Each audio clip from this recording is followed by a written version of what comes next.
Le roman de Bruno Travenne, qui aura inspiré le film de John Huston en 1947, Le Trésor de la Sierra Madre, laisse bien entrevoir les différentes motivations ou poussées libidinales qui peuvent inciter chacun des trois protagonistes à la ruée vers la possession du métal précieux ou de son équivalent en signe monétaire, mais aussi ce qu'elles entraînent dans les rapports des protagonistes entre eux. On découvre qu'il y a pour chacun une économie psychique singulière. Pour Howard, celle qui consiste à investir un savoir-faire, une expérience, au service d'un bien-être et d'un bien-vivre avec l'autre, où l'affection partagée tient une place essentielle. Pour Curtin, c'est la nostalgie d'un bonheur d'enfance, n'excluant pas le souci de l'autre, qui tient la première place. Alors que pour Dobbs, la cupidité, exclusive de tout partage affectif, si ce n'est celui qui peut se mettre au service de son objectif, le rend particulièrement méfiant et cruel. Au sein du groupe qu'il constitue, se crée une économie de la dette que chacun contracte envers les deux autres au cours de leur pénible et exténuant labeur, une économie aussi, par conséquent, du sacrifice, auquel chacun consent ou refuse de consentir, et qui conduit à une économie ou à une dépense de la cruauté, se résolvant en une dépossession, une désappropriation pour chacun d'eux de ce qu'ils s'étaient ensemble approprié du trésor que recelait la montagne-mère.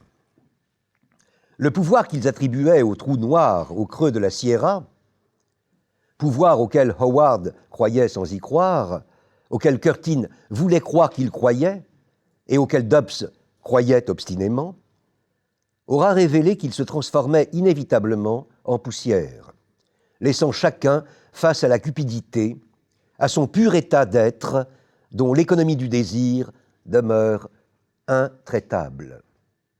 Tout a donné que soient les trois protagonistes de l'aventure à s'approprier le trésor que recèle la montagne-mère, cette économie du désir est bien évidemment à l'œuvre entre eux, et elle ne manque pas de croiser l'économie de la dette tout autant que celle du sacrifice et de la cruauté. Très tôt, au cours du forage de la montagne et de la construction du tunnel, Dobbs se retrouve enseveli sous les décombres de leur édification qui s'est partiellement effondrée, et c'est Curtin qui lui sauve la vie. La dette que Dobbs vient de contracter ne va pas sans un sentiment d'amour pour Curtin, mais c'est précisément ce à quoi il se refuse selon la logique inconsciente mise en évidence par Freud dans la paranoïa. La proposition « moi un homme, je l'aime, lui un homme » subit le refoulement pour se retrouver sous la forme inversée « je ne l'aime pas, je le hais », avant de venir se figer dans la substitution de la position de sujet à celle d'objet. Ce n'est pas moi qui le hais, c'est lui qui me hait.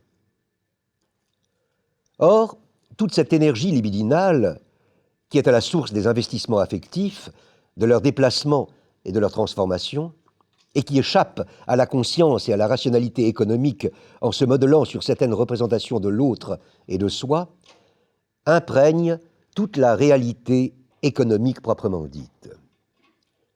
Ce qui aura fait dire à Jean-François Lyotard, en son temps, que toute économie politique est libidinale. Les forces de vie qui animent Dobbs au départ de son aventure s'épuisent libidinalement en lutte agonistique et se consument dans les pulsions de mort qui se retournent contre lui-même.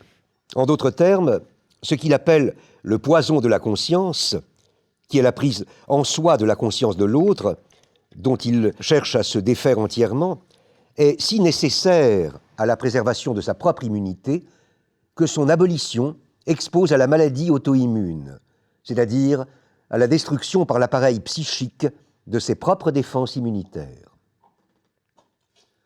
La crise économique dans laquelle se trouvent plongés depuis 2008 les pays qui se sont laissés entraîner dans une économie de marché néolibérale met en évidence que la jouissance liée à une économie de la dette n'aura pu que déboucher sur une jouissance d'une économie de sacrifice et de cruauté. Ayant cru en la perte de sa hantise de l'économie de partage, contre laquelle elle aura déployé tant d'énergie, c'est à ses propres fantômes que l'économie de marché croyait avoir réduit au silence qu'elle se verra désormais confrontée.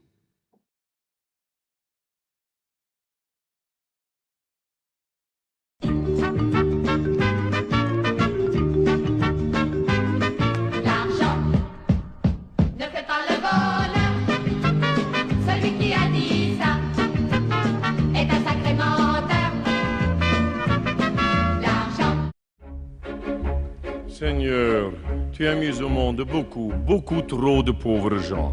Mais s'il n'y a pas de honte à être pauvre, il n'y a pas de quoi en être fier non plus. Quel mal y aurait-il si j'avais une petite fortune? Oh, et si j'étais riche,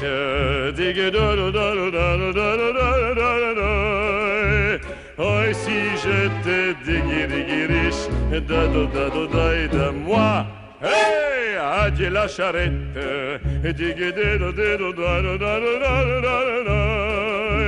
tous les jours j'ai riche, de moi. Je bâtirai un vrai palais, montant jusqu'au ciel, sur la place du marché. Des murs plantés bien droits, sous un toit doré. Un escalier de marbre, un autre tout en bois, l'un pour entrer, l'autre pour sortir. Et encore un troisième pour la joie.